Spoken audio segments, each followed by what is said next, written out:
Hello, everybody. Welcome into the Triple Threat Show. I am your host, Jeremy Lapidus. Today is a beautiful Monday, February 2nd. It is Groundhog Day, and the groundhog saw its shadow. 6 more weeks of winter incoming, which means it's going to be cold for a long time.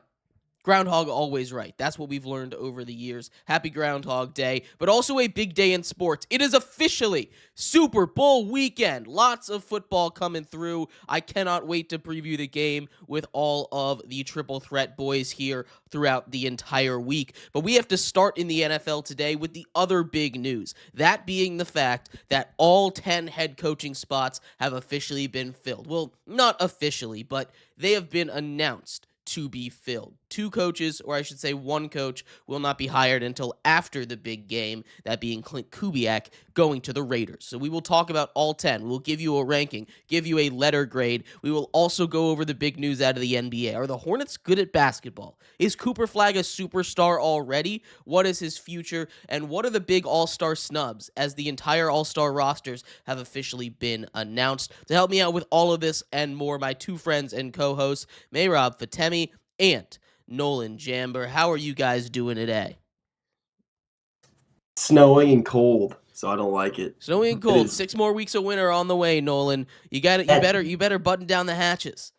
that damn groundhog, man. It's unbelievable. It's like every year. It's like never. He always sees his shadow. It's like constant. Never get lucky.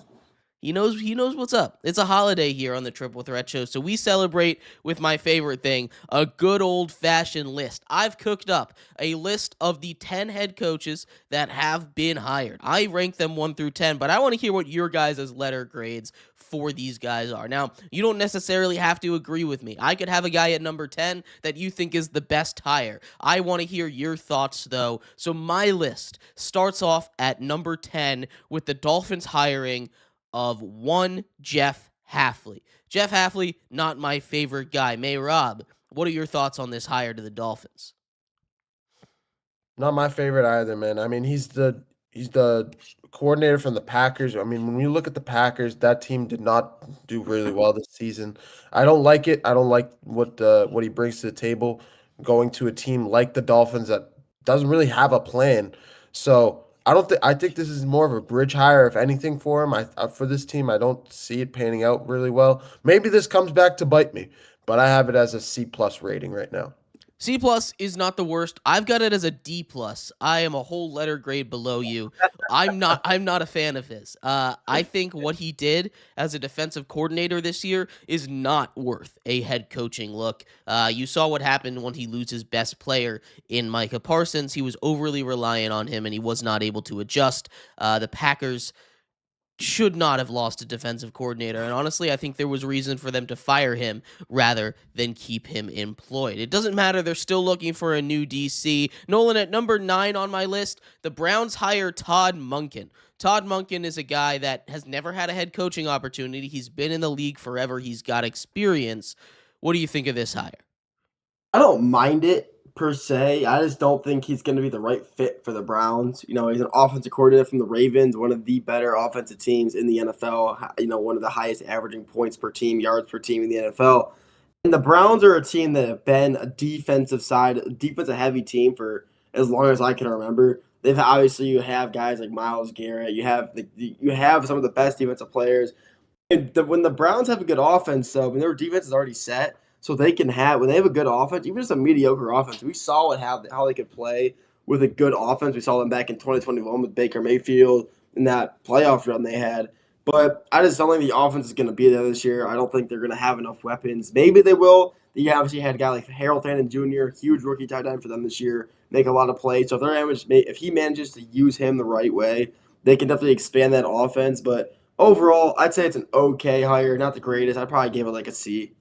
See, I'm kind of in the same range as you. I gave him a C minus here. I think he deserves a shot. He's got plenty of experience. He's got plenty of reason to be believed in. The there's just so much going on with that Browns room right now. It doesn't give me a lot of confidence that a first-time head coach is going to be able to push through and make that team successful. Well, who knows? He seems like he's got a good relationship with Shedeur, Pro Bowl quarterback. So maybe they can make something happen there. Number 8, Mayrob. I'm going to another first-time head coach hire. Not Matt LaFleur, Mike LaFleur, hired by the Arizona Cardinals. Talk to me a little bit about this one. So this is an interesting one. This is now actually, fun fact, this is the 9th coordinator. This is the 9th new head coach hired from Sean McVay's staff. Mike LaFleur coming from the Rams again, the offensive coordinator for the Rams this season. I think he's a good player. I mean, he's a good coach, good player, like he plays. He's a good coach. Brother of the pretty decent. I know he's on the hot seat, Matt LaFleur, but Mike LaFleur is a good head. He's going to be a good head coach. I actually like this hire. He has some good experience learned from a good head coach in Sean McVay, and I think he can do some things. The Cardinals, though, are also in a really interesting position. So it's kind of a limbo effect because you can't tell what he's going to do because the Cardinals have no plan. So it's kind of a wild card over there. But in terms of his history, his background, he has everything that you need from a good coach. Some experience, has coached good players. I think he's going to be a good coach. I'm going to give this a B- rating. I'm going to be optimistic. I love that. See, this is I think one of the more polarizing ones. This hire to me, and there's been a lot of success from the Sean McVay tree, right? This hire to me, it reminds me of Zach Taylor. And look, if there's one thing you don't want me to remind me of, it's Zach Taylor. I never liked that hire. There have been plenty of guys that have worked out. We're talking about guys like Kevin O'Connell, right? Plenty of guys that have worked out from this from this McVay tree.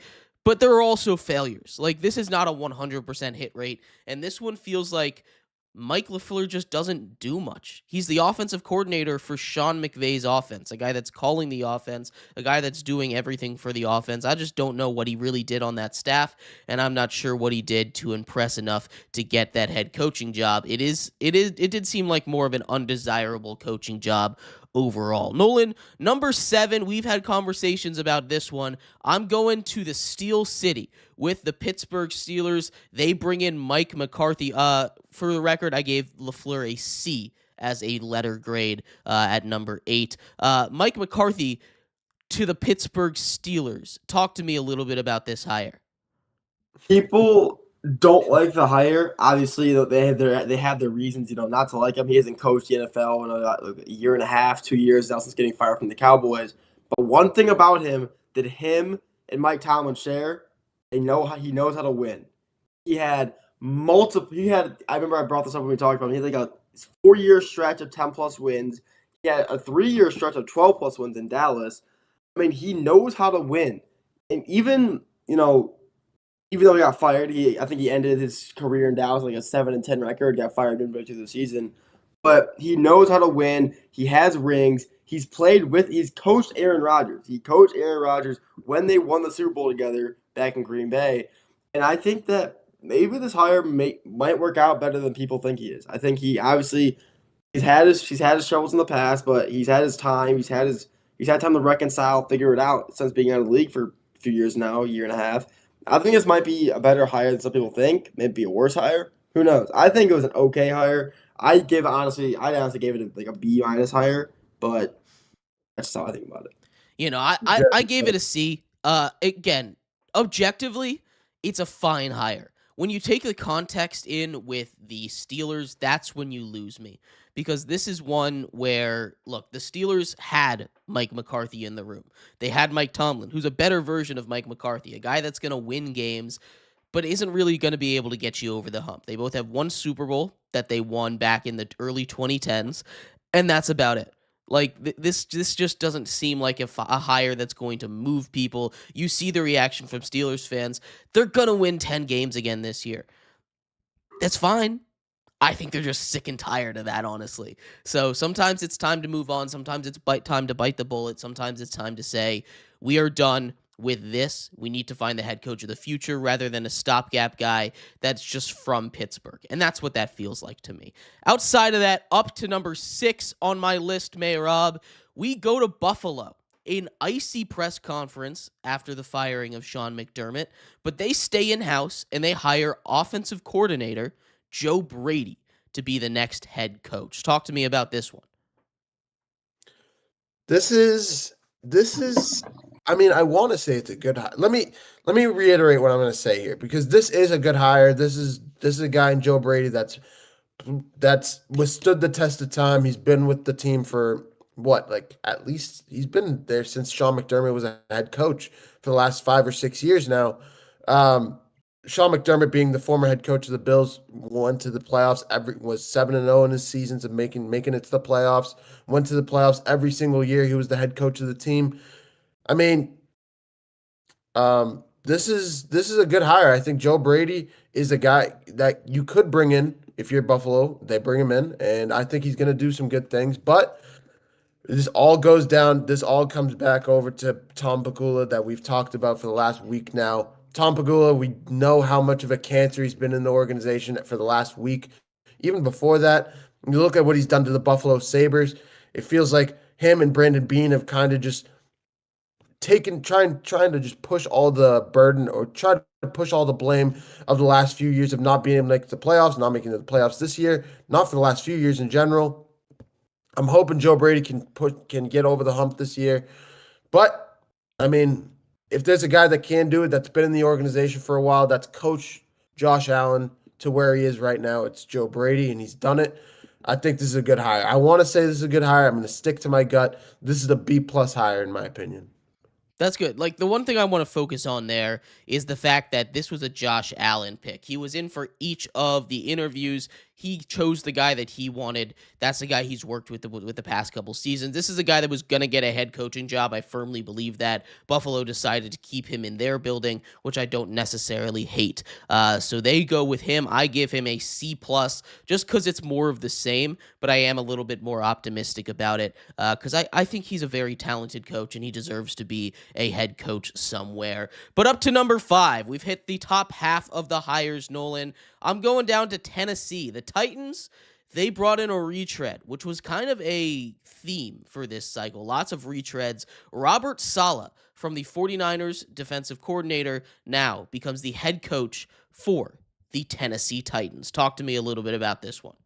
I really like that hire. I am all for it. I like that Tennessee went and got a guy who has head coaching experience, defensive coordinator experience, and has had success in both sides. Maybe not more head coach because he was with the Jets, and the Jets weren't just the best team when he was there, but overall, like a defense. Look at him right now. He was in San Francisco.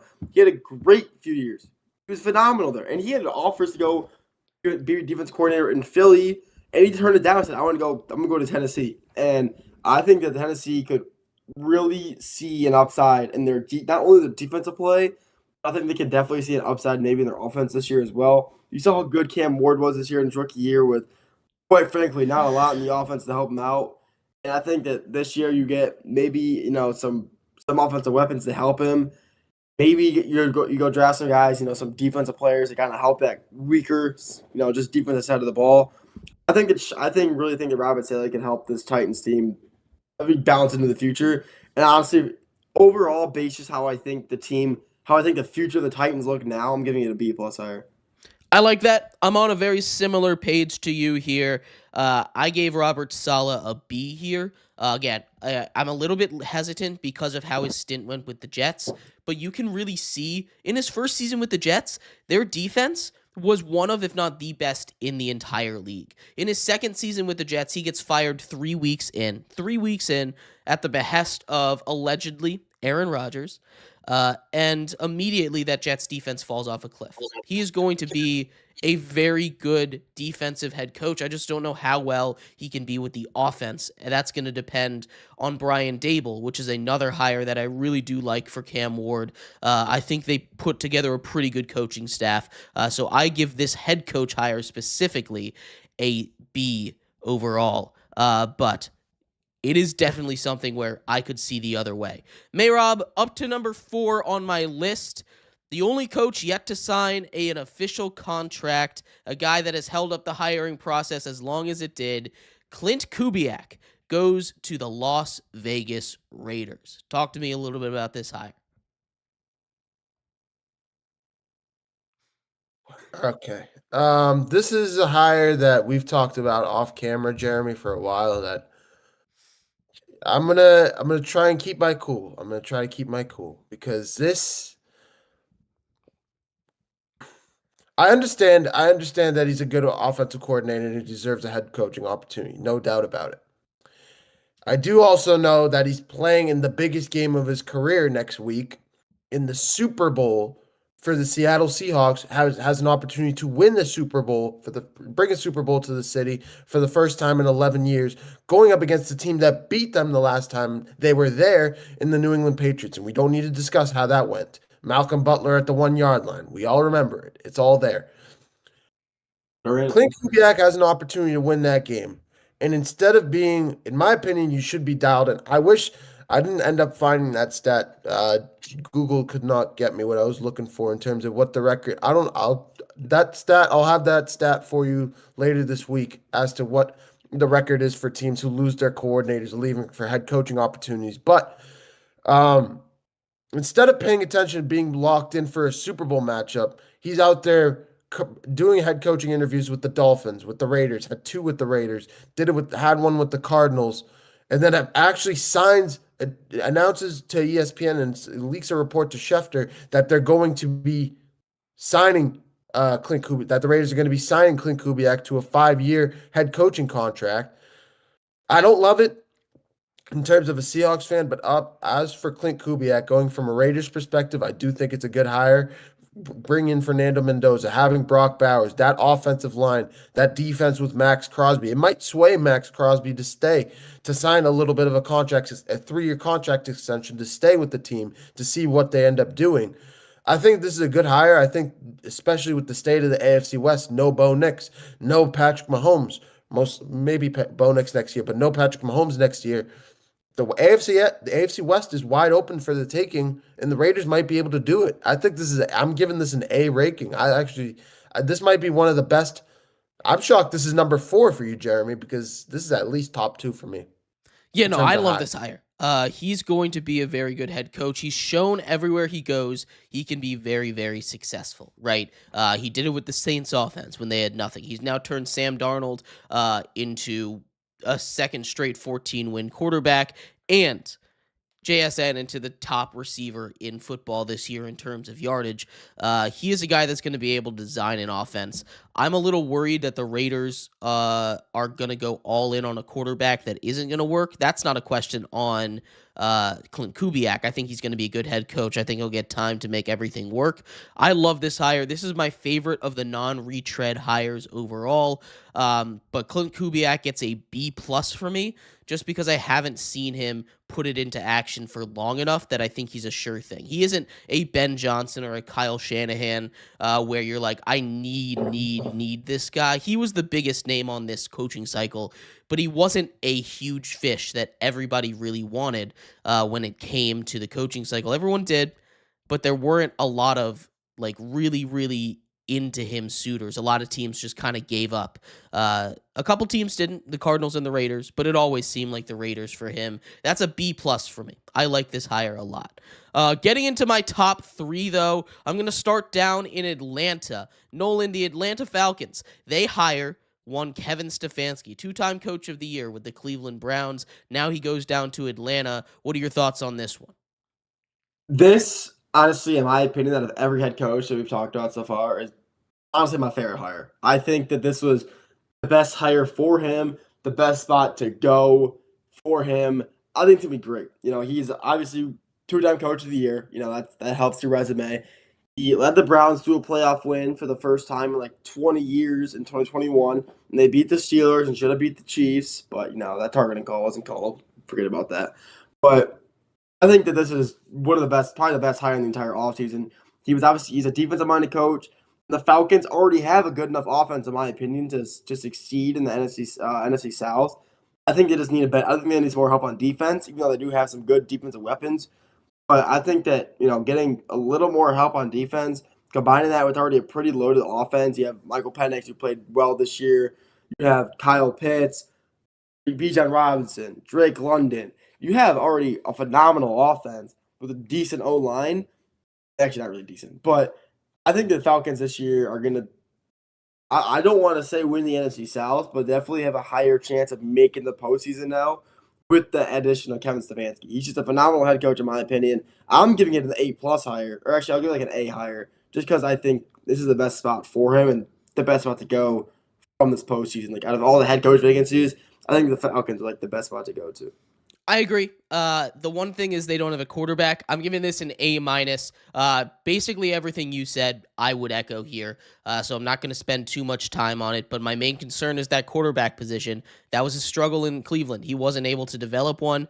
If he's not able to develop Michael Penix, he's in for a little bit of a long road. But number 2 for me, Mayrob, I am going to the great state of New York. The New York Giants bring in John Harbaugh. He is my second best graded head coach hire. Talk to me about this one.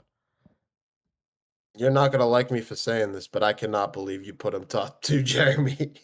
I cannot believe it.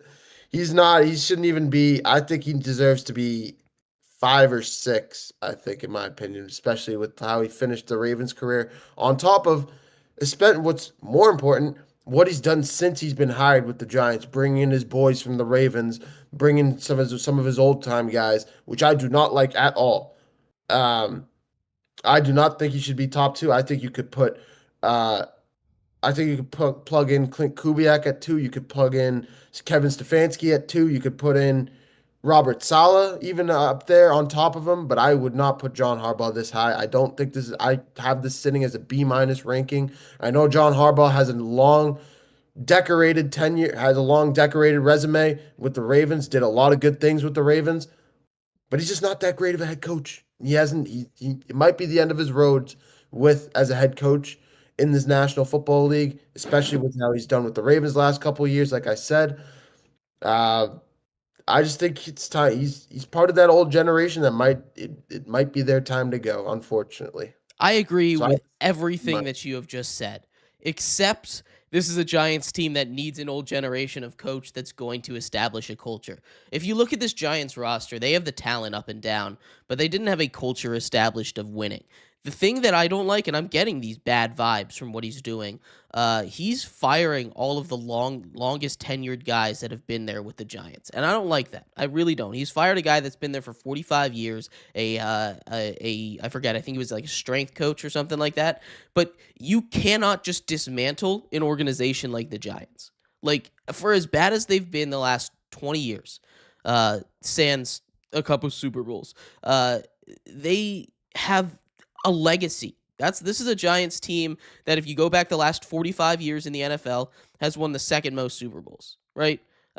Only behind the Patriots, right? This is a team that's won a lot of Super Bowls in a relatively recent span. I mean, obviously not all of them, but there are a lot of reasons to like this Giants organization. I think what he's going to bring in is a culture. He's not going to be there forever, because once he establishes that culture, it's going to go stale eventually. And I don't like the power struggle that's going on between him and Joe Schoen.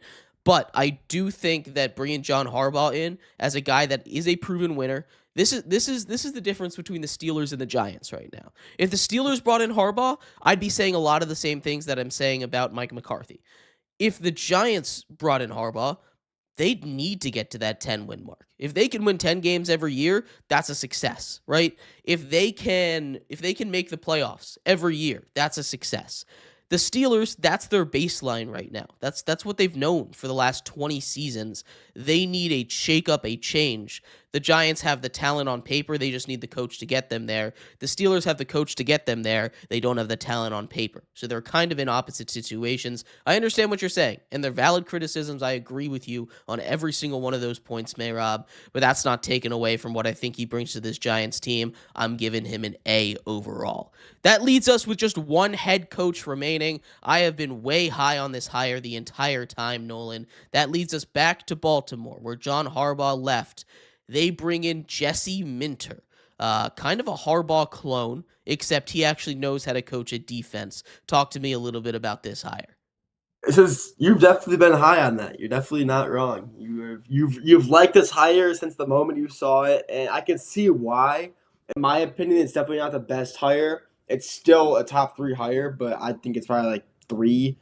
But I think it's definitely going to help the Ravens organization take a step forward. We all know how good their offense was. Their defense, it just wasn't cutting it towards the end of the season. Obviously, they didn't make the postseason, but they have a good roster. They have good guys. They have Kyle Hamilton, one of the best safeties in the NFL, just signed a big contract 2 seasons ago. Last season, one of the most, I think, the highest paid safety contract, one of the most expensive ones ever signed. You have a great roster, you have a great defense. It just wasn't getting it done. I think Jesse Mitchell will definitely come into Baltimore and definitely make an immediate impact on that side of the ball. I think obviously we saw that in LA and Chargers. I mean, he did his job. He ran a pretty solid defense, and I think going to Baltimore definitely change the senior definitely helped that. I think the Ravens will become definitely a defensive threat in the NFL, and I can definitely see if all things plan out accordingly, they could definitely win the AFC North if they play their cards right and their defense stays healthy. I'd give it probably A-. Yeah, I'm all high on this one. This is an A+ for me. A lot of what you said is right. What I will say is that defense is the thing that's been holding them back. They're really inconsistent defensively. It really kind of ebbs and flows with the way that Kyle Hamilton is playing, and most of the time he plays good. But if you can get the rest of the defense to play up to standard, Kyle Hamilton won't have to play every single down like he has to be everywhere on the field, and I think that's going to do wonders for that defense. Lamar Jackson can take care of that offense on his own. I really think it doesn't matter who they bring in as OC. He can take care of that offense on his own. He's that special. This is an A+ hire for me. I'll run through my list one more time for you guys. At number 10 with a D+, Jeff Hafley to the Dolphins. 9, Todd Monken to the Browns gets a C-. Number 8, the Cardinals hiring of Mike LaFleur, I apologize, gets a C. Number 7, the Steelers bring in Mike McCarthy. That's also a C for me. Number 6, the Bills from in-house, Joe Brady, a C+. Getting to the top 5 at a B, I'm giving Robert Saleh that grade for the Tennessee Titans. The Raiders bringing in Clint Kubiak gets a B+.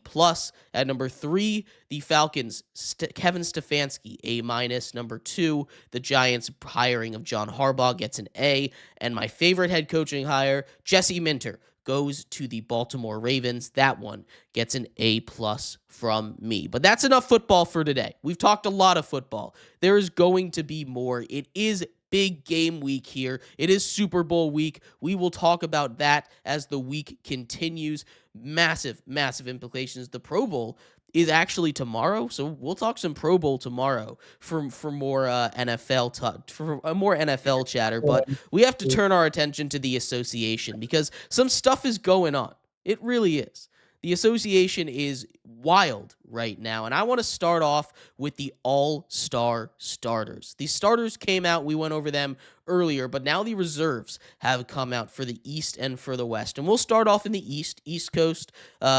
That's our time zone. So we start over there. The starters, of course, announced previously. Giannis, who will be replaced most likely because he is hurt. Jaylen Brown, Jalen Brunson, Cade Cunningham, and Tyrese Maxey are your starters in the East. Your reserves, Scotty Barnes for the Raptors, Jalen Duren for the Pistons, Jalen Johnson for the Hawks, Donovan Mitchell of the Cavs, Norman Powell for the Heat, Pascal Siakam of the Pacers, and Karl-Anthony Towns of the New York Knicks. Mehrab, this is not a star-studded lineup. It's good players. Karl-Anthony Towns is still putting up 20 points a game. This is his worst season of the year. Pascal Siakam is on a Pacers team that's fighting with the Wizards for the worst record in the Eastern Conference. Jalen Johnson puts up numbers, but that Hawks team isn't very good. This is not the best all-star roster, but at the same time, there aren't too many changes I would have made. The big change that I would have made, Mehrab, I would have put Embiid in over Karl-Anthony Towns. But other than that, this is a roster that just underwhelming, and I think that kind of talks about the state of the East right now. Jeremy, did you say Embiid over Cat? I did. I would too. I'm hopping off this call. What are you talking about? Embiid's played like 15 games this year. He's played so many games. Embiid's had like 40, like Has he played 35. No, he hasn't. Yes, he has. Joel Embiid has Played. been incredible this season. He's not back to like MVP Joel Embiid, but when you look at what he's done this season, he's played 28 games, averaging 7 rebounds, 3 assists, 26 points per game. 26, 7, and 4 in 28 games, playing 31 minutes per game, over a block per game, basically 2 stocks per games. He has been really, really good. You compare that with Cat's stats, like 23 and 12, right? That's what he's averaging. And he's played a lot more minutes. This is the worst year of his career by a pretty wide margin. Joel Embiid, I think, deserves the nod over Cat. In the last 5 games, you have an argument where he scored like 30 points a game. He's played really, really well. But I cannot, especially with his tenure with the Sixers, he just consistently gets hurt. He did literally just get hurt like a week ago when they played the Knicks. He banged up his knee, so he's not 100% right now anyway. I like the nod of Cat over Embiid personally, just because Cat's just, I know he's missed a little bit more games this season, but you got to keep Embiid healthy. You can't put Embiid in any extra games because there's a chance that he gets hurt, and you don't want, if you're a basketball fan, if you're a fan of the NBA with the playoffs around the corner in 2 months, you don't want a guy like Embiid hurt on a team like the Sixers when the Sixers have a real opportunity to make a run with VJ Edgecombe in that team.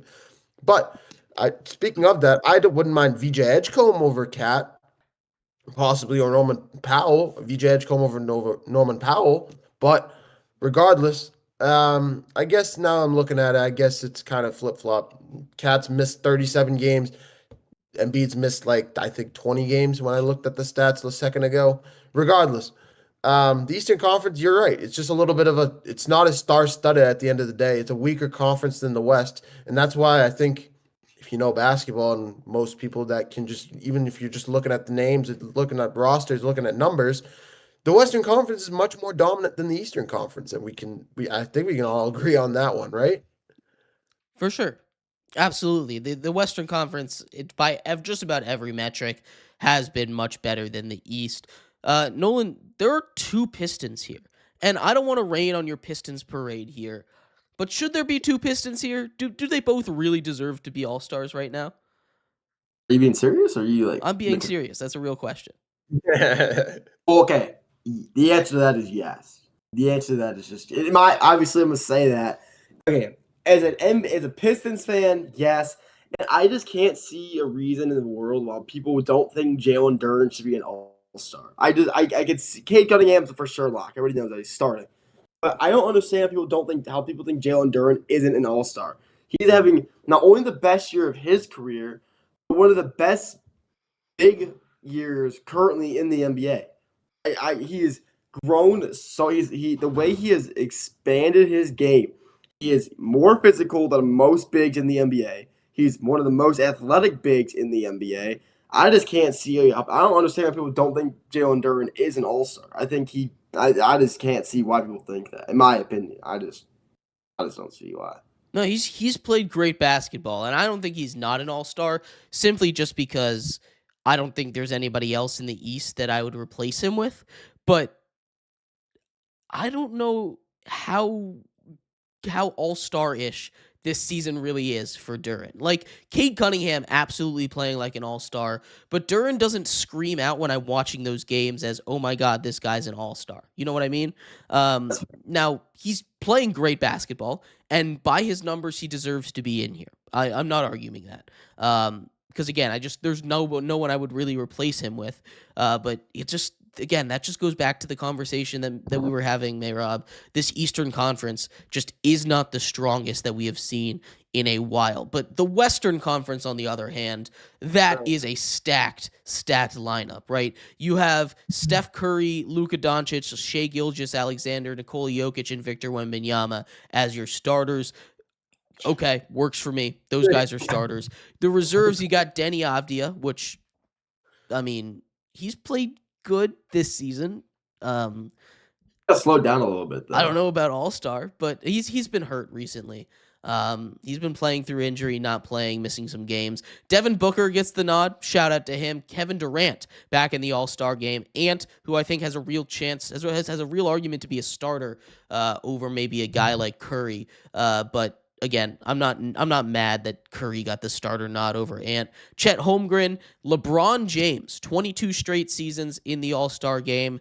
We'll talk about him. And Jamal Murray, his first All-Star game appearance. Shout out to Jamal Murray from the reserves. Jamal Murray absolutely deserves to make an All-Star game. But there are a couple names left off this list. I want to start off in LA. There are two Clippers players, Mayrob, that are very obviously missing from this list. James Harden and Kawhi Leonard. Now, I understand not having both of them on there. I don't think the Clippers deserve two All-Stars. But they are both not on here. Who would you replace, if anybody, from this All-Star team to put either Kawhi or James Harden on this list? Neither. You're fine with Neither. them being off the list. Mm-hmm.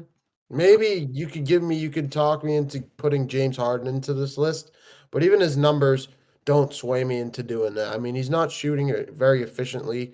He's shooting like 34% from three. I don't see the hype around it very much. I mean, with James Harden, I know he's a good player. Kawhi Leonard has been playing. The Clippers are hot right now. The Clippers, at the end of the day, the Clippers have won they're like 18-5 or something. It might be they were 18-5 like a week ago. It might be even crazier now. But when you're looking at this team, they're playing really, really good basketball. Like, I'm happy that these guys are together, but it comes down to the same situation with Joel Embiid. I just don't want to see these guys hurt. I want these guys to continue to play good basketball together, and I don't want them to be thinking too intently with the All-Star game. I don't think it's that much of a snub, but I do have a couple of snubs. Do you want? I would throw love it to hear your Nolan, snubs. You read my mind. That was my next question. All right, let's go straight into it because I have two snubs in mind, and it's not. I have no problem with Denny Avdija. I'm happy that he got a reserve nod. He got an All-Star nod. I'm happy he's there. It's not him. One of them is LeBron James, because we'll get there in a second. Actually, well, one of them's LeBron James. The other one's Chet Holmgren. We'll start with Chet. Jeremy, how in the world does Chet Holmgren have a nod over Alperen Sengun?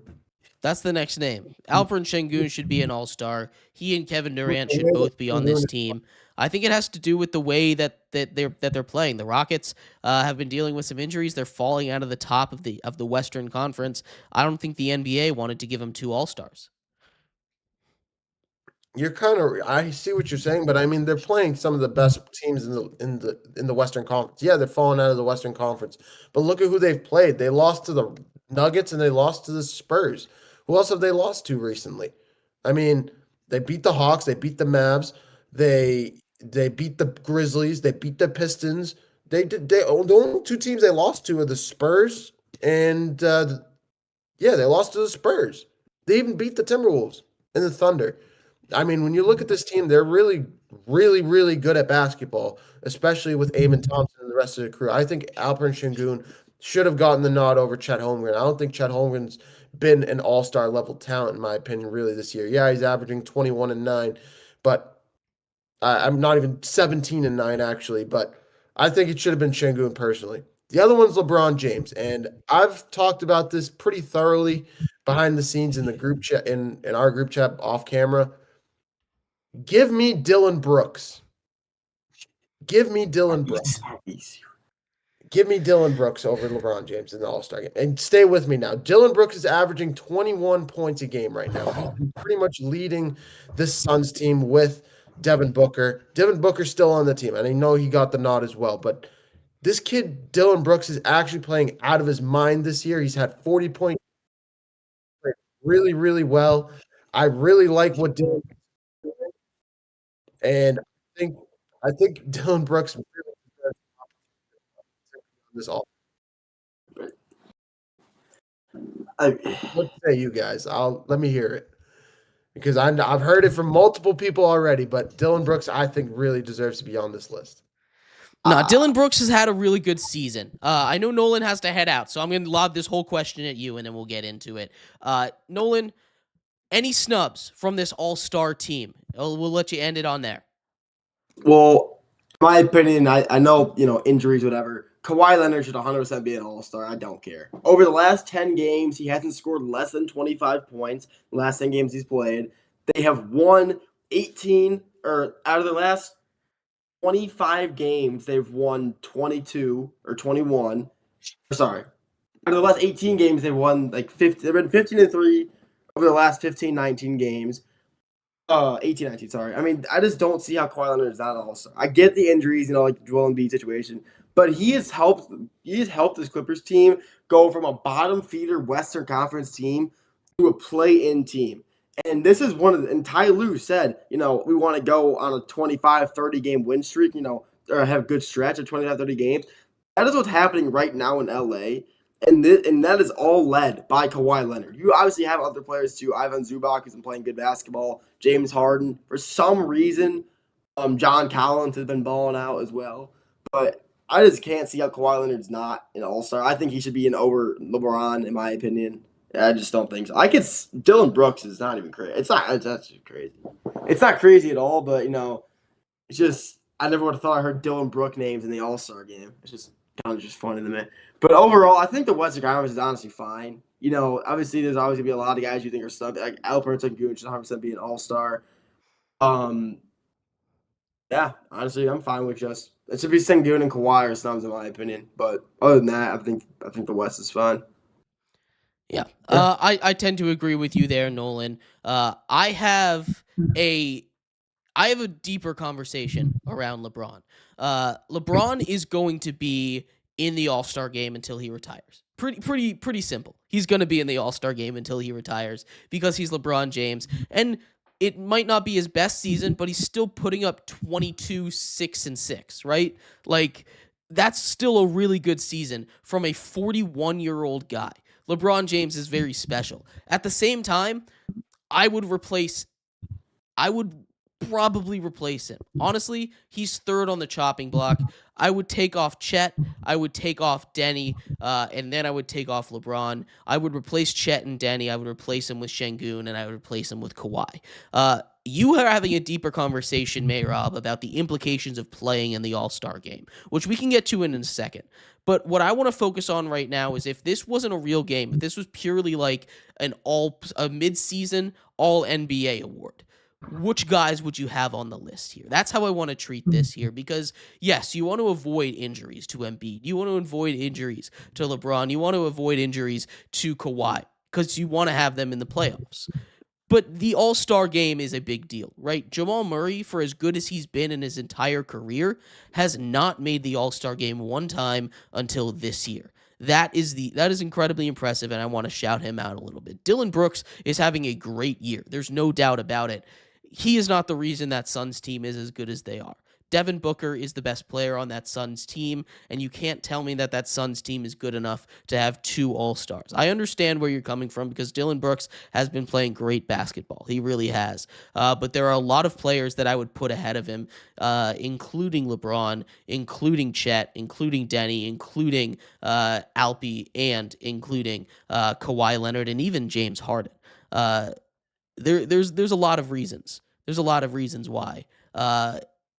There's a lot of reason why LeBron James is on this list. And we'll have a deeper conversation here because I want to hear your thoughts. Is this a deserved All-Star? I know you said that other players should be in ahead of him and there's snubs for it, sure.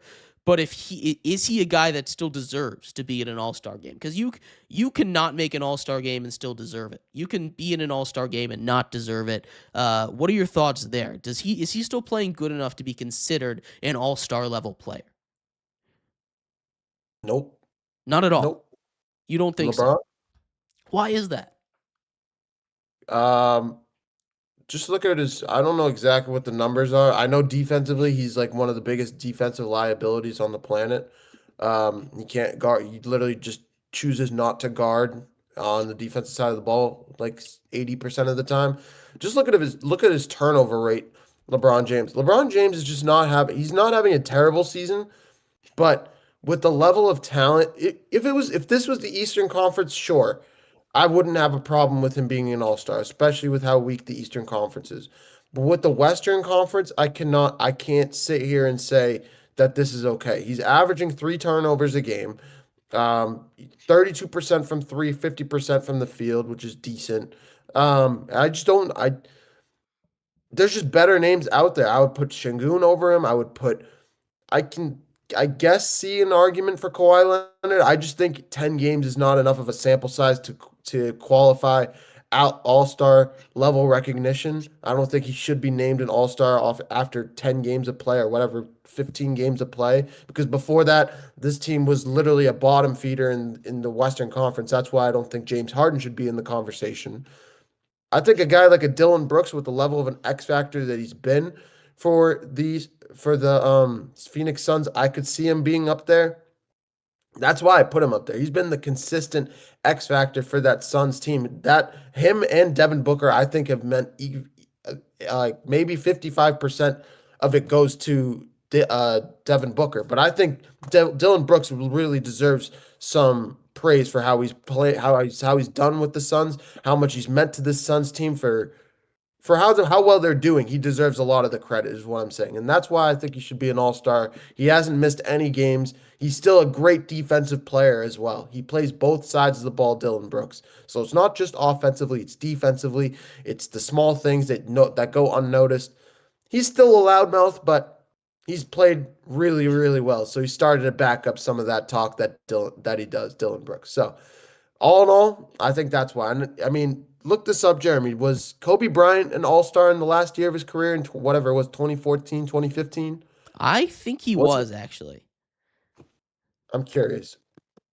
I'm not entirely sure, but I'm gonna stat check that while I do wanna do a blind comparison for you of two NBA players right off the dome. Okay, I'm gonna give their games played. I'm gonna give you some of their just counting stats. You ready for it? I'm ready. All right, player A. Player A has played 35 games this season. Shoots 50% from the field, 40% from three, 39% from three. Is averaging 6 rebounds, 3.5 assists, and 2.5 stocks per game, including 2 steals per game, averaging 27.5 points per game. Is that player an all-star level guy? He's played 37 games. He's played 35 games, averaging 27.5 points, 2 steals per game, 6 rebounds, and 3.5 assists. Yeah, because there's only been like 48 games played, so he's only missed like 10 games. Yeah. All right. Next guy on the list. He's played 44 games, so he's basically played all of the games. He's shooting 45% from the field, 36% from three, 3.5 rebounds, 1.8 assists, averaging nearly 1.5 stocks per game with 21 points every single night. Is he an all-star level guy? I guess kind of on the bubble, I would say. He's played a lot of games, but he's on the bubble. I want your guess of who these two players are. You want my guess out of every player in the league? It's gettable. We've been talking about them.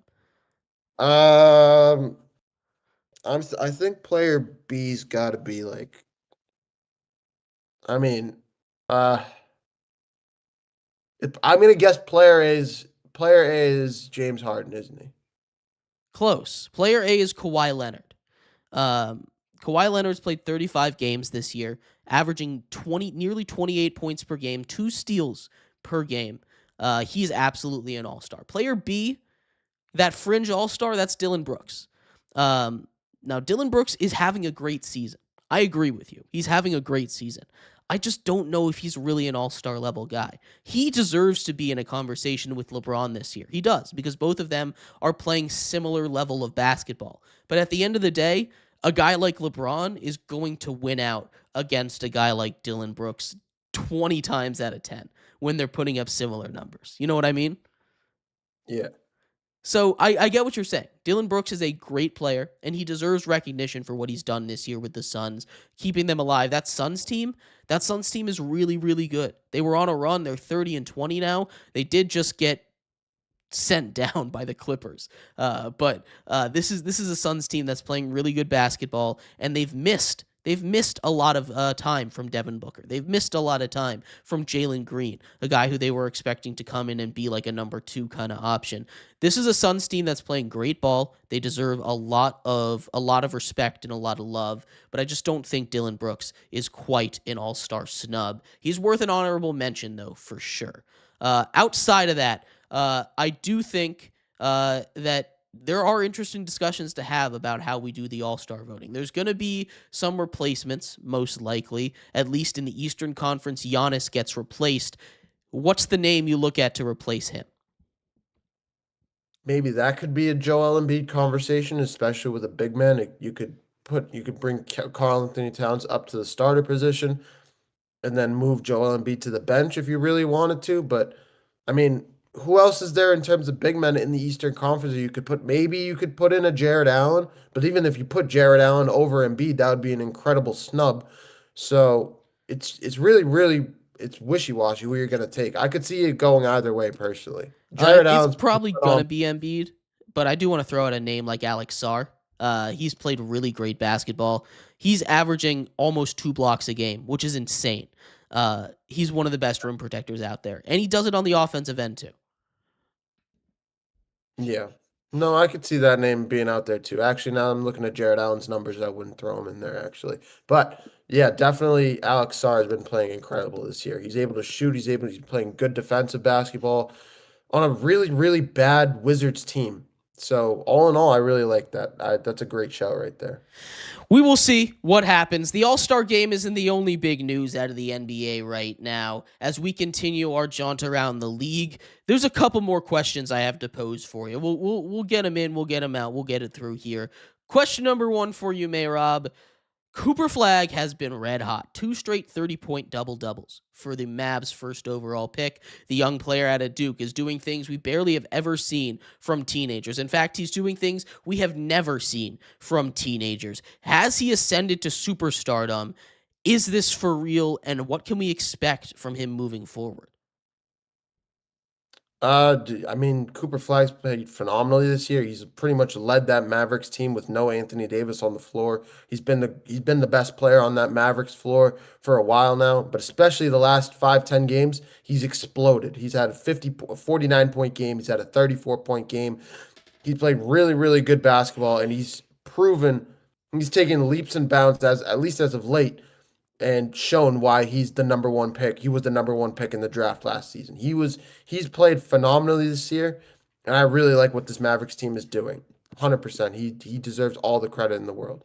Yeah, we've talked a lot about Cooper Flagg over these last couple days with his performances. Con Knippel, when he went up, dropped 49 on that Hornets team, did not get the win because the Hornets are just red hot right now. But Cooper Flagg, this is why he was supposed to be this unmissable number 1 overall pick. You see what he can do with his size on the defensive side of the ball, how he can move, how he can ball handle, how he can play make, how he can just put up points in spurts. He can shoot it from anywhere. He's got a 3-ball. He's got a mid-range. He can get to the rim with his footwork. He is a superstar in the NBA. There's a reason he went number 1 overall. Now, there's also a reason why there were people, including myself, that were a little bit jaded with him because he started off slow. But not everyone is going to be a superstar off the bat.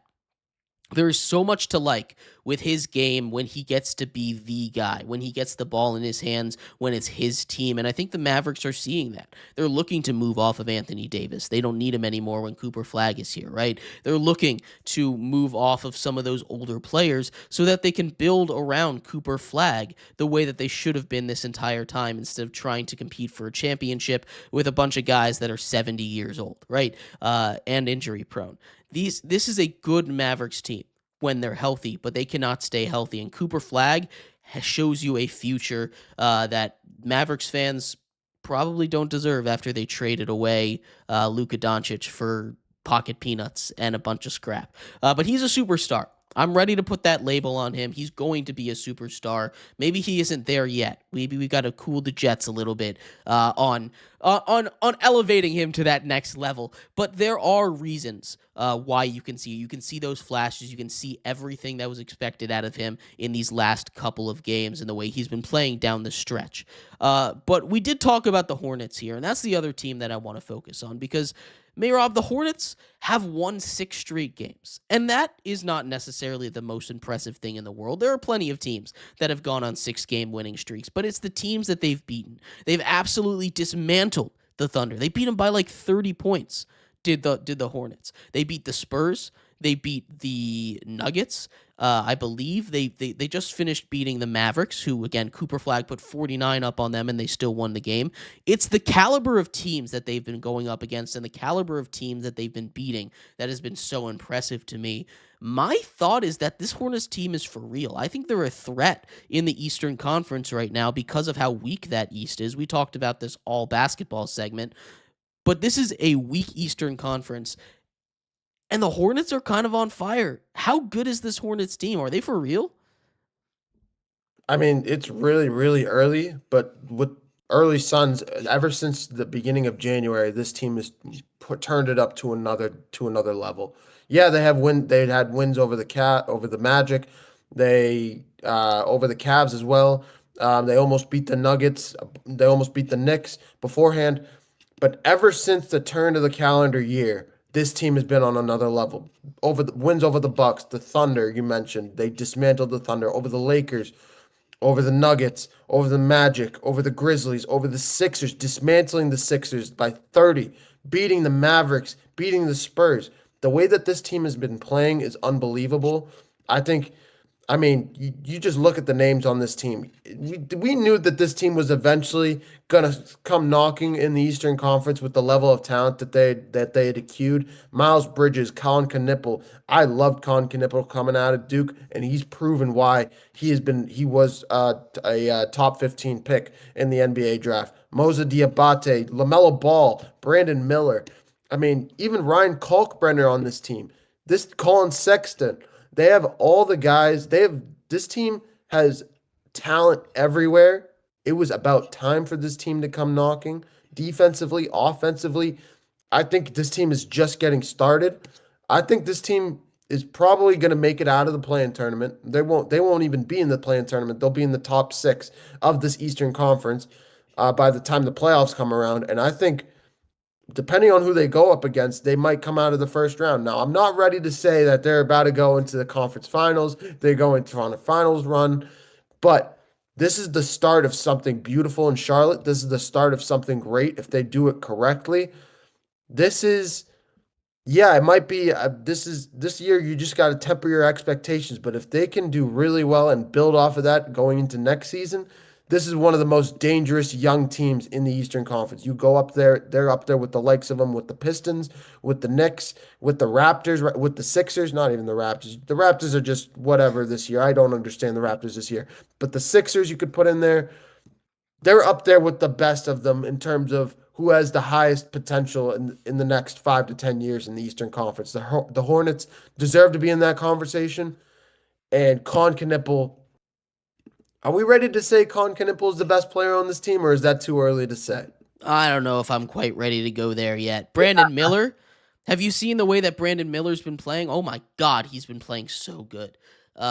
Their top pick from a couple of seasons ago out of Alabama. He is rounding into form. He has done things that very rare in the history of NBA. True shooting percentage over 100 and over 30 points. He's done that like 5 times. That's nearly an NBA all-time record. And these are a bunch of nerd stats, but what's up? They have 4 players on their team averaging over 15 a game right now, over 17 a game. Miles Bridges, LaMelo Ball, Brandon Miller, and Colin Knippel all averaging over 17 points a game, with Brandon Miller at 21 right now. Sports are up in Charlotte. The Panthers make the playoffs. The Hornets are on the rise. We're living in this upside down world right now, but lots of good stuff coming out of the NBA. This is a great Hornets team. I think they're going to make the playoffs, not the play-in, the playoffs this year. I don't know if they'll win a game in the first round, and I'm not trying to overreact to a 6-game winning streak in the middle of January. But I do think that we are seeing, like you're saying, the rise of a team that's going to be here for a while. We've seen flashes of it. We saw the Pistons take that step. I think the Eastern Conference, the power in the East is going to start to go to some of these younger teams. You're talking the Pistons. You're talking the Hornets. The Knicks, I think, will still be up there. The Celtics will still be up there. But then the Wizards, I'm not saying they're going to be the 5th best team in the East, but they're rising. If they get a elite superstar in this draft, they could be up there in that conversation as well. Not to take it all the way back to Washington, but a lot of things to like from this Hornets team. They are not just good, they are going to be very, very good moving forward, and I'm excited to see how far they can climb, how far they can take this win streak, because this team is just fun to watch. Like, at the end of the day, this team is just fun. They've got the best offense in the entire NBA over the month of January. They have been the best offense. That's how good they've been playing. So this is for real. This is a real team, and the Hornets are our team that, if you have not been paying attention, put your eyes on them, because it's just a fun team to watch. But thank you, everybody, so much for tuning in. What's up? I'll let you get the last word. No. We'll save these numbers for another time. I was just gonna rattle off some Hornets numbers, but this is a team that give me some Hornets numbers. All right. In the last 15 games, just Jeremy, listen to this real quick. They're 10-5. They're first in NBA offensive rating. They're first in NBA net rating. First in NBA plus minus. First in NBA rebound percentage. First in NBA second chance points. First in NBA opponent free throws made. Second in NBA in 3-point shooting percentage. Those are some numbers. That's what those are.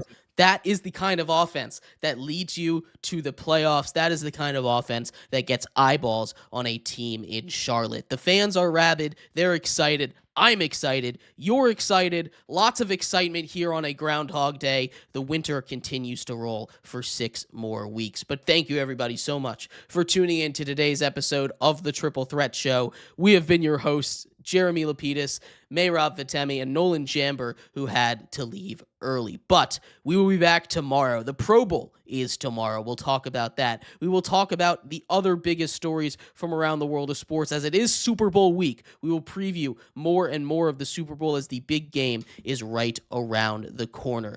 Thank you for tuning in. We'll see you then. Bye-bye.